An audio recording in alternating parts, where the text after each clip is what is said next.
Peuple de Dieu, bienvenue une fois de plus dans cet espace de l'église Maranatha Church sur Divine Mabiala officielle, votre chaîne de prédilection. Alors, comme vous constatez, ici nous sommes en direct de l'aéroport de Hall Field Jackson.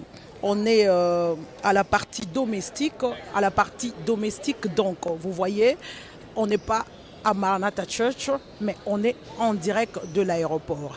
Alors, cette partie, c'est la partie qu'on appelle la partie domestique parce que elle est beaucoup plus concentrée sur le vol au niveau interne, tout le 50 États que comptent les États-Unis d'Amérique. Donc c'est la partie où les avions internes ont l'habitude d'atterrir.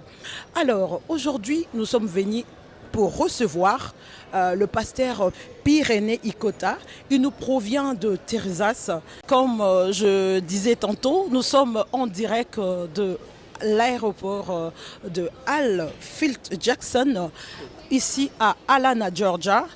Vous constatez qu'on est à la partie de la sortie. Alors, c'est la partie qu'on appelle la partie domestique. Pour ces jeudi 26 octobre, nous sommes venus ensemble avec la délégation de l'église Maranatha Church qui est conduite par le pasteur Martin Naba. Alors, on est venu pour recevoir, tout comme accueillir le pasteur Pyrénées Ikota. Il nous provient de Texas, Dallas. Alors, avec lui, il sera question de nous expliquer d'ici là. Donc, je vous donne juste 10 minutes parce qu'il vient déjà de faire son atterrissage. Donc, l'avion vient de faire son atterrissage. Et il est temps pour nous de nous relaxer un peu. Nous osons croire que le pasteur Pyrénées, il sera parmi nous pour nous donner les raisons de sa visite ici à Atlanta. Déjà, moi, je vous ai annoncé qu'il arrive dans le cadre de la conférence que l'église Maranatha Church est en train d'organiser. Alors, c'est une conférence qui va prendre 3 jours. C'est une conférence qui va prendre 3 jours durant et il va essayer de nous donner le meilleur de lui parce que vous connaissez la thématique qui est retenue pour cette conférence. Et retenez aussi que c'est une conférence d'anniversaire parce que nous célébrons aussi les 6e année d'existence de l'église Maranatha Church. Alors, d'ici là, il sera parmi nous. C'est vraiment une figure de proue dans le monde pastoral. Le pasteur Martin Naba va nous dire qui est réellement le pasteur Pyrénées Ikota, qui nous provient de Dallas. Alors, papa Martin Naba, avec tout le respect, si vous pouvez vous joindre à nous pendant quelques minutes, question un peu d'expliquer le peuple de Dieu. Habitat Atlanta, qui est réellement cet homme de Dieu que nous venons pour accueillir en séjour. Bonjour pasteur Martin. Bonjour ma sœur. Voilà, on constate qu'aujourd'hui le décor est tout à fait différent parce que nous sommes ici au niveau de l'aéroport domestique pour accueillir un grand homme de Dieu que vous connaissez parce que l'autre fois, entre nous à l'église, vous avez annoncé son arrivée, vous avez dit que c'est une figure de proue, c'est une figure emblématique dans le monde pastoral. Nous sommes venus à l'aéroport accueillir un grand homme de Dieu, pasteur Pyrénées Ikota. Il est parmi les pères, donc il est parmi les orateurs de notre conférence.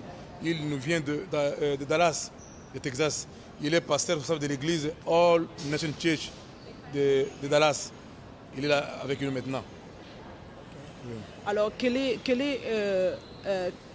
la portion, quelle est la particularité de cette conférence, vu que plusieurs hommes de Dieu ont déjà annoncé leur arrivée? Alors, quel est le message particulier que le peuple de Dieu va tirer à l'issue de cette conférence? Dieu veut que tu sois grand. Alors, Dieu veut que tu sois une source de bénédiction pour plusieurs. C'est ça. Merci. Donc, si je comprends bien, c'est la grandeur qui est mise devant. Oui. Ok, merci beaucoup, papa. Sans plus tarder, comme je vous ai annoncé que le pasteur Pyrénées sera parmi nous en ce jour, alors la promesse, elle est tenue.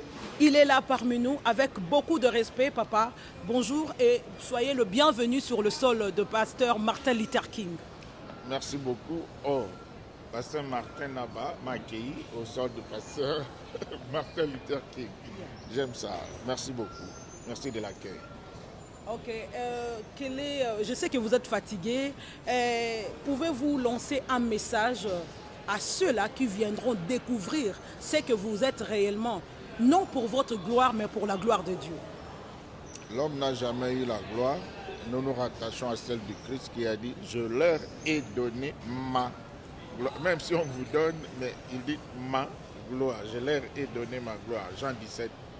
Alors, nous sommes là pour répondre à l'invitation de l'homme de Dieu, prêcher la parole de Dieu, proclamer l'évangile. Mais quand nous faisons cela, c'est selon la ligne de conduite qui a été synthétisée par le thème. Hein? Dieu veut que tu sois grand. Ton Dieu veut que tu sois grand. La conférence de la grandeur. Alors, il y a une dame, la femme de Zébédée, qui a demandé au Seigneur que ses deux fils soient l'un à la droite et l'autre à la gauche du Seigneur. Et le Seigneur a dit que ça ne dépend pas de lui.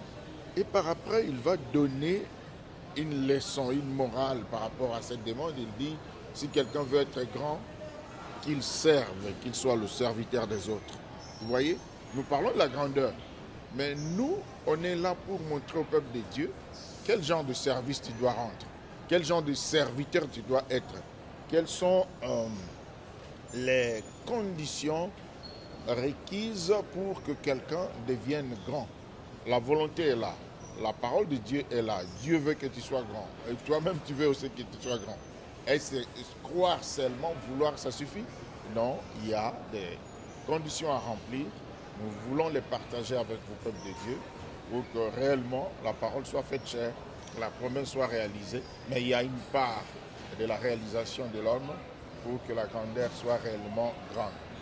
Donc, si je comprends bien, pendant ces 3 jours, vous allez montrer quelles sont les méthodologies pour accéder à la grandeur divine. Exactement. Il y a beaucoup maintenant de domaines et chaque homme de Dieu va aborder un domaine de la vie, quelques principes selon les Écritures qui peuvent amener à la grandeur. Alors, moi, de mon côté, l'homme de Dieu sait, j'œuvre beaucoup plus dans le domaine de la délivrance, dans le domaine du salut, évangélisation, gagner les âmes, chasser les démons, prier pour la guérison, prier pour le breakthrough, c'est-à-dire la percée. Tout ça, c'est un domaine dans lequel je vais œuvrer ou contribuer aussi au message de la grandeur. Oui, sachant que vous êtes fatigué, c'est la toute dernière question, papa. C'est aussi une conférence d'anniversaire parce que Maranatha Church vient de totaliser ses sixième année d'existence ici à Atlanta, Georgia. Alors, un mot, un souhait pour cette église qui est en train de faire ses pas. Un mot, un souhait, c'est le souhait de la croissance, le souhait de la grandeur. Le Seigneur dit, la Bible dit, soyez féconds et multipliez. Pour toute église locale, pour tout ministère, ce que nous souhaitons, c'est marcher sur les traces de la Bible, des patterns laissés par l'église primitive, le Seigneur Jésus et les apôtres. Tout a commencé par l'implantation. L'implantation vient par l'évangélisation, on gagne les âmes. Cette étape est vraiment importante pour que nous puissions prier et souhaiter à l'église la croissance numérique. Implantation, croissance, maturité et expansion. Et l'expansion va engendrer la mission. Vous voyez? Alors, dans tout cela, dans les activités, il y a 4 grands axes dans lesquels l'Église doit œuvrer et exceller dans la grandeur. Kérugma, qui est la proclamation de l'Évangile, Didake, c'est-à-dire les œuvres sociales. L'Église va parler de l'amour de Dieu, c'est ça, proclamer l'évangile, mais aussi pratiquer l'amour de Dieu par les œuvres sociales. Pourquoi pas entendre Maranatha construire un hôpital au Congo ou ailleurs, des œuvres sociales, des orphelinats, ainsi même ici aux États-Unis, s'occuper des sans-abri, il y en a, même aux États-Unis, leur donner des soupes, visiter les prisonniers. Ça, c'est un aspect important de le diaconat. On voit ça dans l'église primitive. Il y a un autre aspect Il a dit Jérusalem, Samarie, jusqu'aux extrémités de la terre. Évangélisation, c'est là qu'il y a la notion d'implanter des branches par-ci, par-là. Donc l'Église ne doit pas s'arrêter à la petite Église. Soyez féconds et multipliez. C'est ça mon souhait, c'est ça ma prière, que Maranatha soit une Église qui grandit. Parce que tout ce qui a vie doit croître. Et si on cesse de croître, on est en train de mûrir. Hein, les vieux ne grandissent plus comme les bébés, mais ils grandissent en maturité, en sagesse, en créativité. Ce que je souhaite dans Maranatha, c'est cette vie de croissance, de maturité, d'épanouissement, de mission et aller de l'avant. Croissance numérique, croissance financière à tous égards. Merci pasteur, surtout soyez une fois de plus le bienvenu sur le sol de Dr Martin Luther King. Merci beaucoup. Merci à vous. Merci.